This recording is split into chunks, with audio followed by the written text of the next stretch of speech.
So let's break it down like this. The electro, the ability that the mink use to produce electricity, which they use for a style of combat called the electro combat. The Firefox style that Kinemon uses, where not only can he produce fire, but cut through any fire as well as explosions. The impressive range of Von Auga, where he can shoot at a target from dozens of miles away, well beyond the regular scope of binoculars.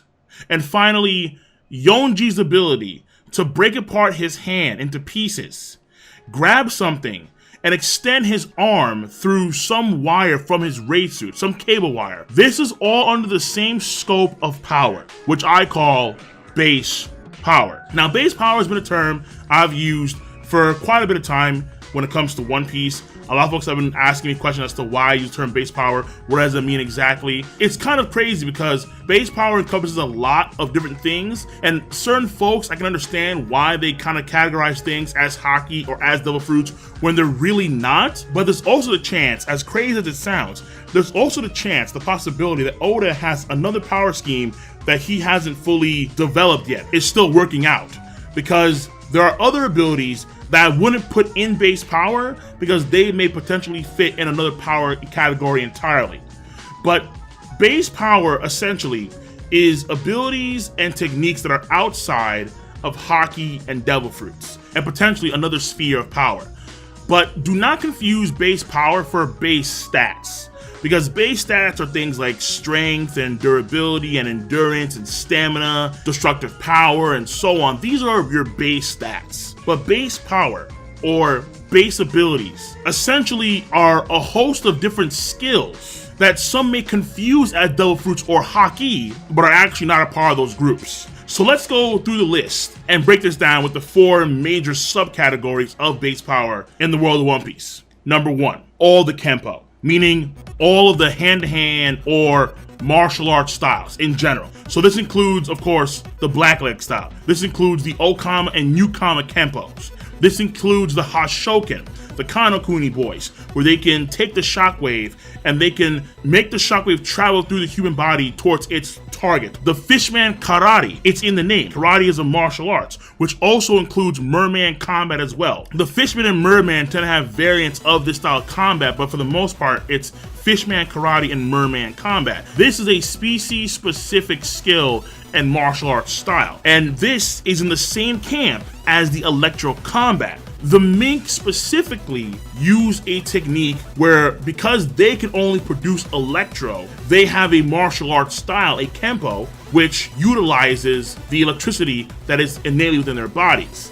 And also it can enhance some sword techniques as well. But the Electro Combat is in the same category as the Fishman Karate, where it is a Kenpo, but it is a Kenpo specifically oriented for a certain species. Another example of this is the Tata Combat.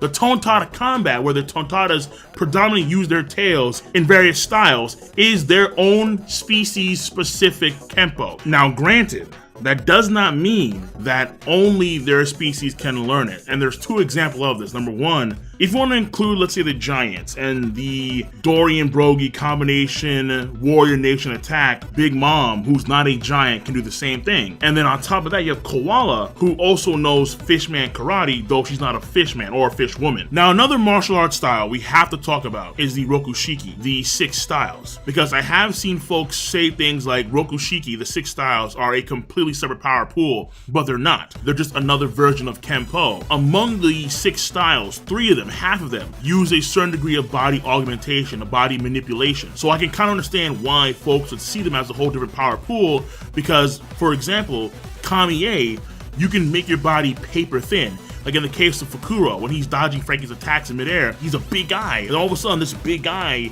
is able to make his body so thin it's like paper. Let's say in the case of Virgo, he knew Tekkai, according to Sanji, and he could also use Armored Haki. So Virgo was overlapping Tekkai on top of Armored Haki, which made him very durable, extremely tough. So he was taking blow upon blow and he wasn't going down.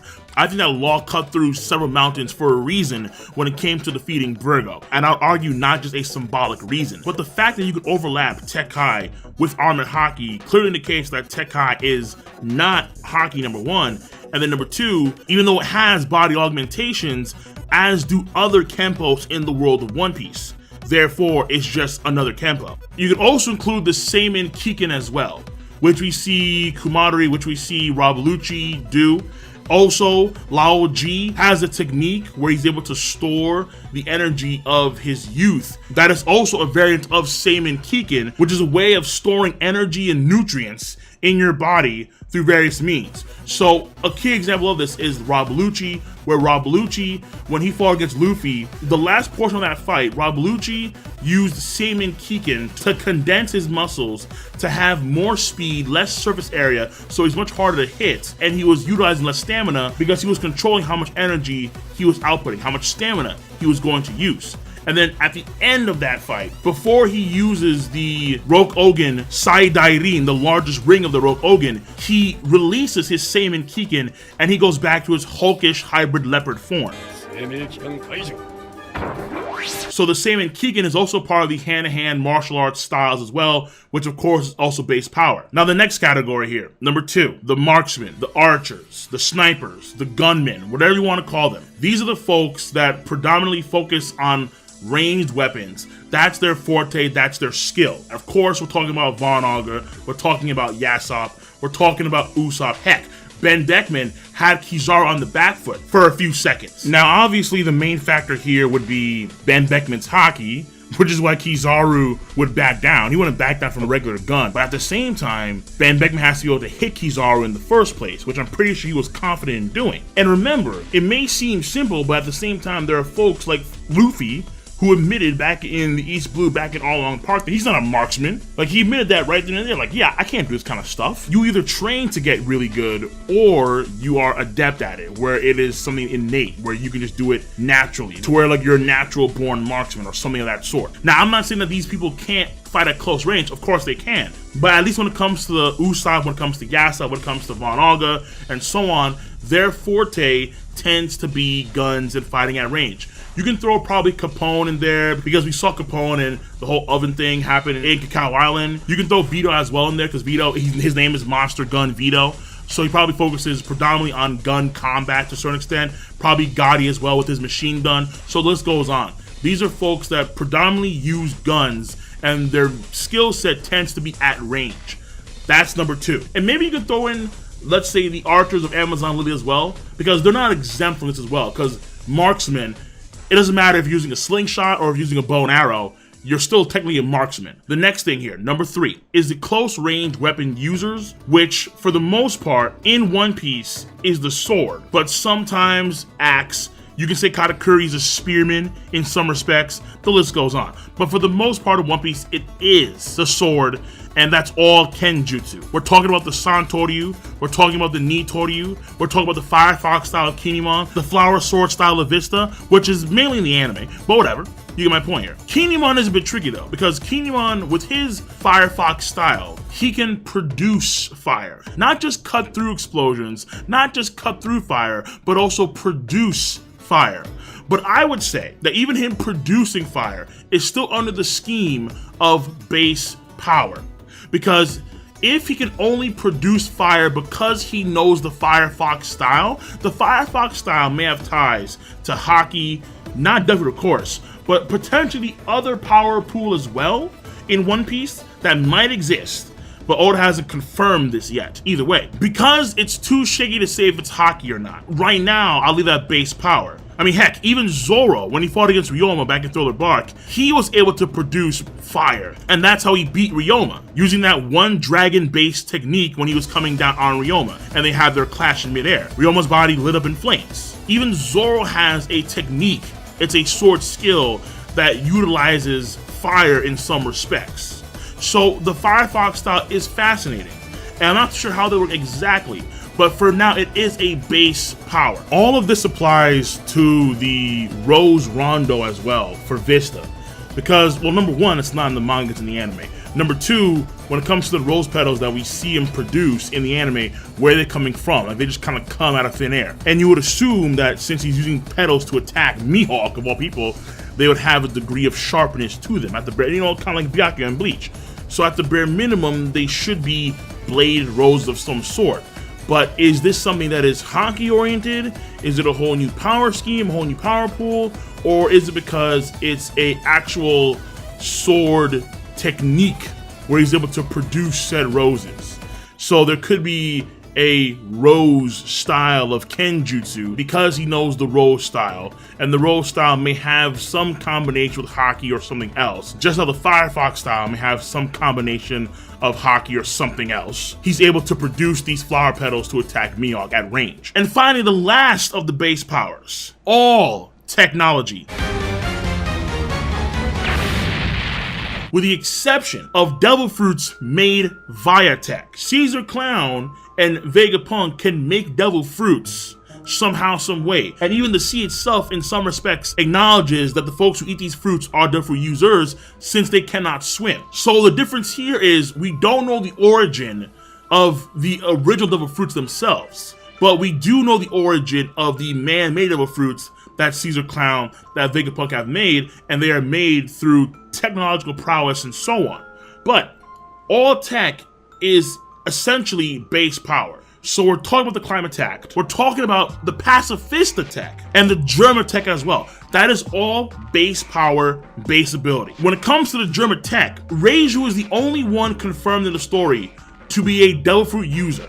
There's nobody else among the siblings of Germa that is a devil fruit user. Niji was kicked in the water by his sister Reiju, and he came out of that. He didn't have a problem swimming at all. He just came out of that, didn't lose any power, nothing. If Reiju sent into the water, then she had a problem, of course, because she's a devil fruit user confirmed by Oda himself. But when it comes to Niji, Yonji, and Ichiji, not only are they fine in water, but in theory, they should be able to use their abilities. The Wench Guillotine, the Henry Blazer, the Sparking Valkyrie, they should be able to use their abilities underwater. But that's only in theory. It could be the case where the raid suits have origins tied to devil fruits, where maybe they're of the same make, or maybe the abilities themselves, when they're actually active, do have some similarities with devil fruits, so they couldn't use their powers underwater. But as far as we know, since it's simply technology, the sea has no reason to deny them. They should be able to use their abilities underwater. The same goes for Sanji as well.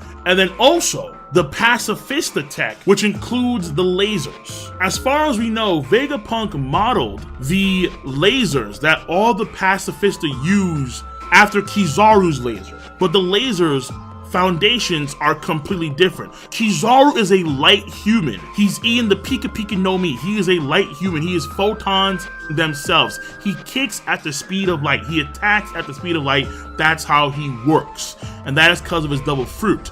But the lasers that we see in Pacifista are modeled after Kizaru's laser. Heck, Frankie has a laser, and he can swim just fine. And as far as we know, in theory, we haven't seen it yet, but in theory, Frankie should be able to fire his laser underwater, because his laser is tech-oriented, while Kizaru's laser is devil fruit oriented. That's the foundation. There's two different foundations there. So those four categories are the base power pool of the One Piece world. Now, of course, there are people that are very good at doing multiple things, like, for example, my man Kata Curry. Kata Curry is both a marksman as well as a spearman. They even gave the man a freaking Gatling gun in the anime, which I enjoyed tremendously. You have guys like Frankie, who does have a fair degree of, let's say, marksmanship with his weapons left. He has rockets as well, and then his laser has to hit a target, so he has to aim at his target from range. So Frankie, even though the guy is predominantly tech-oriented, he does have a fair degree of marksmanship as well. But on the flip side, there's also folks like Luffy, where the guy, he's clearly a bare-knuckle fighter. Like, he's fisticuffs, he's a brawler. But at the same time, he has no real Kenpo foundation. He doesn't know Hashoken, he doesn't know Fishman Karate, of course, doesn't know Electro, all that kind of stuff. He has no real foundation of martial arts. He goes in there, fisticuffs, and all of his attacks are really themed and centered around his devil fruit, which of course leads to the Gum Gum No and the fill in the blank. Pistol, bullet, Gatling, rifle, whatever. So Luffy is an example in the opposite direction, where Luffy really doesn't have any tech. He doesn't have any Kenpo. He doesn't have any Kenjutsu. Luffy just goes in there, has overwhelming base stats, knows how to use his Duffy power very well, has outstanding haki, and just throttles you. Now, the abilities that I did not mention when it comes to base power, things like Sanji's fire, things like Zoro's Ashra, things like Brook's ice, Luffy's fire, Big Mom using lightning and fire from punches without needing Prometheus or Zeus, the breath of all things and the voice of all things. These things I'm not mentioning in base power at all. The breath of all things, you've gotten a clear indication that it is haki, and the same thing probably applies to the voice of all things as well. That's probably all under the scope of haki. But Sanji's fire, where he can just ignite, Zoro's Ashra, Brook's ice, Luffy's fire, these things may be another power pool altogether, but we're gonna save that for another video. But this is base power in One Piece. So I'd ask you guys to, of course, rate the video, comment, subscribe. Hopefully you guys learned something new in this video, and of course I do hope that I explain myself in a coherent manner to let you guys know what exactly I mean when it comes to base power in One Piece.